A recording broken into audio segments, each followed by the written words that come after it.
What is up, my card collecting friends? Jesse here with Just Man Sports Cards. Thank you for joining. Going to do a really cool Michael Jordan video today. The top 10 most graded PSA cards. I'm going to use gem rate data and card ladder data. Not affiliated with either one. I do have a subscription to Card Ladder. I really like their app. It's all verified sales. Not saying that they're the best or anything like that, but Josh, Chris, Christina seem like great people. I also watch the crossover every week. You can view that on YouTube if you're a 90s collector. I definitely highly suggested. With all that being said, we'll jump around and get into the video. If you could give a thumbs up, that'd be great. If you haven't subscribed yet, that'd also be great. Thanks. Okay, here we go. Jesse here with Just Man Sports Cards. We're on the Gem Rate website. This is their logo.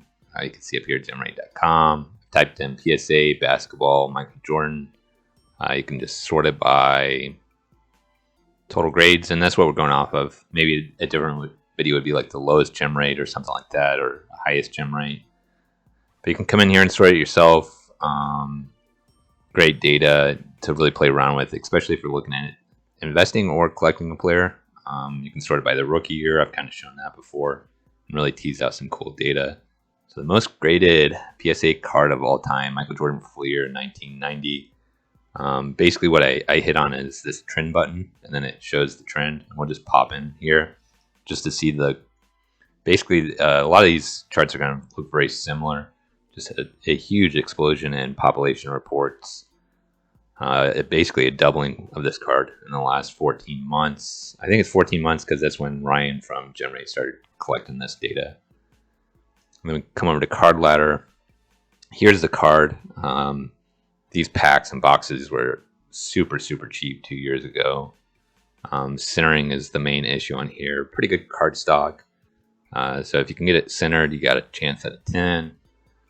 And you'll see this too, is there's been kind of a leveling off in the last month to 2 months. Grading's definitely been more expensive, and I think that's one of the big reasons. I think just some of the higher quality cards or raw cards have started to dry up, and maybe a lot of stuff has been submitted that would get a 10. You'll see this in most charts too, a peak in 2016. It's more pronounced in some of the charts, and then this will be pretty obvious too, is just a slow leveling. It kind of looks like we're reaching a base over the last month, but it's hard to tell because it looked like that before. So we'll jump into the number 2 card, 1986, the 57. That's his rookie card.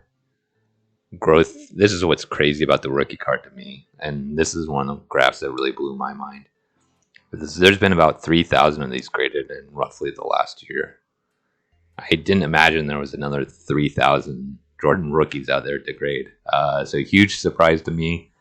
One of the things why I like looking at the data, the gem rate down there. The card is here on Card Ladder, PSA 10. If you haven't used Card Ladder before, you can compare grades, pricing, or just looking at the 10s. Not sure what happened here. I remember some drama where some 10s I think were deemed not 10s by PSA, but it's still not a big growth over the last year. Basically 6 cards have gemmed. Prices has maintained around 200K the last couple months, 4 months. Harder to see here, but 2016 there was an uptick. If you would have held for 6 years, you would have about 7x your money, which is fantastic from an investment standpoint. And you'll see that in most of these cards. 89 Hoops is the 3rd card. Growth has exploded here in total grades. Basically doubled, nuts. This would have come from Series 2, which is typically the cheaper the 2 boxes. David Robinson's rookie card is in both Series 1 and Series 2. The Series 1 card is considered his true rookie for David Robinson, so those boxes tend to be a little more. Card 200 here. Population we see that leveling again, but even for the 10, it's almost doubled, which is crazy. And that's probably a lot of what we see here too, is just a collapse in price because of how many are on the market. The spike in 2016 again. These cards, it's a centering thing again. I've opened some of these boxes. 2 years ago, you used to be able to get these boxes for like 20 to 30 bucks shipped, which is, they're not that anymore. But number 4 on the list, Fleer, 88. So that's his third year, depending on how you view his rookie card. If you don't consider the star, still 5,000 in growth, which is, a lot of these numbers are just crazy to me, and that's why I really enjoyed putting this video together, and hopefully you're really enjoying it, is just seeing a lot of these things.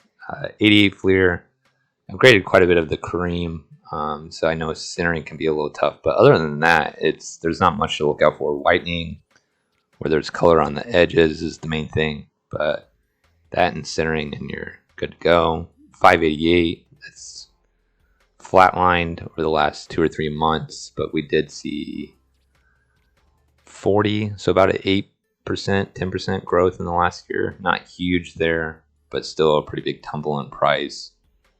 3,000. So that's something to pay attention to. Is total pop definitely matters. 4,000, you got a price of 100, 150 bucks, where you cut that in. This is basically 10 times more rare, and you have a huge shoot up in price. Go to 89 Fleer the following year. Still a huge growth in all grades. Gems, not a huge increase. This is the card, 89 Fleer, Jordan. Pretty cool photo. I'm not a big fan of this right here, the scoring average leader thing. Just, if it had been down like this, I think it would have been a cooler card. My opinion. 1,000. So it's compared to, we jump back, the 4,000, and then just 1,000 of these. That's what really supports the price. And you see that here. You cut that in half, and it jumps up almost double. So pops matter. Population matters. The spike in 2016. Did I do a growth? Yep. Flatlining here as well.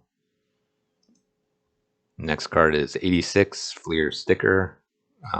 Compared to his rookie, considerably more rare by a third, 33%, depending on how you do your math. A lot less gems too. Growth, about 3,000 added to this one too, compared to the rookie. And then this is the card, the sticker. Centering on these typically is more tough, and they're typically rarer than the base cards. The growth here, pretty much flatlined over the last year. 2 cards, which is crazy. So it's interesting to see that this one's tumbled even more than the base rookie, even though the growth has been much smaller. I've thought about picking this up over instead of the 57. Just, I'm a collector of rarity. That's the thing I really like. He's got these awesome shoes on. The Jordans. It's still a pretty cool photo. Maybe not as cool as 57, but I would go for a lower grade. But they're still expensive. A 6 you're looking at. So this is probably 6, 7 is probably what I would shoot for. Maybe 5 doesn't drop down that much. Yeah. Not to get too far off topic. We'll get back into it. 89. We're starting to drop down even further on the list. Exploded here. Almost 10,000 cards. Crazy. So I'm curious what PSA is going to grade this next year. Because so many of these junk wax airs cards got graded. What else is out there? A little flatlining. Still almost 1,000 cards added to PSA 10s, which is crazy. So this makes complete sense. Again, pop matters. Over 3,000, you're looking at about $100. But if you would have, even if you would have bought in 2016 in the hysteria, you would have done okay if you would have held. This is Series 1.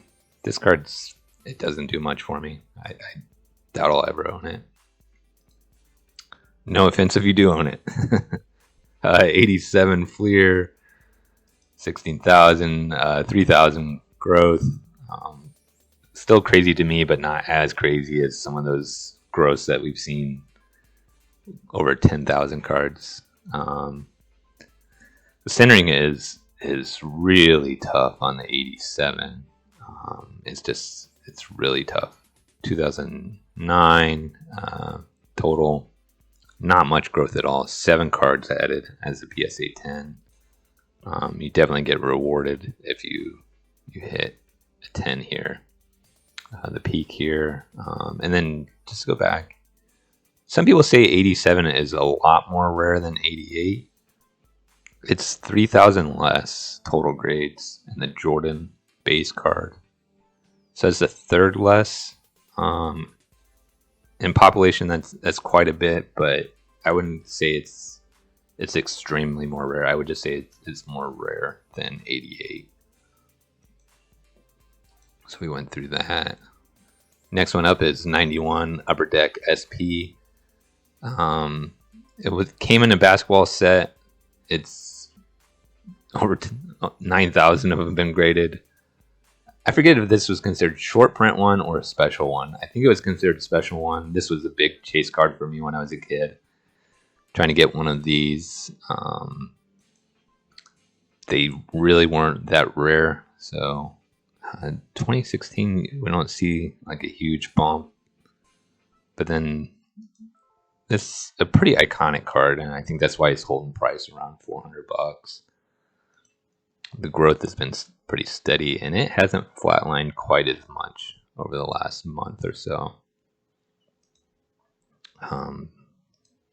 We're on to the last card here. 1990 Skybox. I own a PSA 10 of this that I opened and graded myself. So I looked out there. Growth for this card has just exploded. 9,000 totally graded in the last year. And then we hop over to the card ladder data. Here's the card. I just think it's a cool artistic card. That's why I really like it and I own it. Don't plan on selling it. Peak in 2016. I'm not sure what happened there. And then we're all used to seeing these, and then it's settled in around about $200. Flatlined.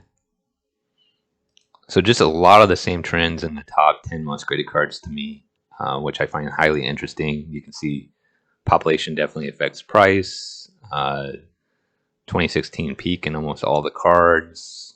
Flatlining in the last 2 months for most of the PSA 10s. So I'm curious what maybe the data would look like in 6 months from here. PSA grading price definitely has been higher the last couple months, or actually higher for the last almost a year.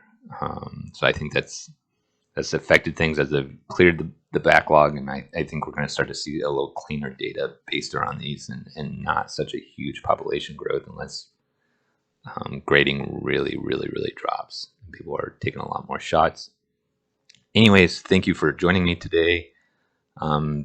If you haven't hit that like button yet, smash it, please. Feel free to subscribe. I have more Jordan videos if you're a big Jordan person, so definitely check those out on the channel. September 4th for reference 2022 of when I did the video. Catch everyone later.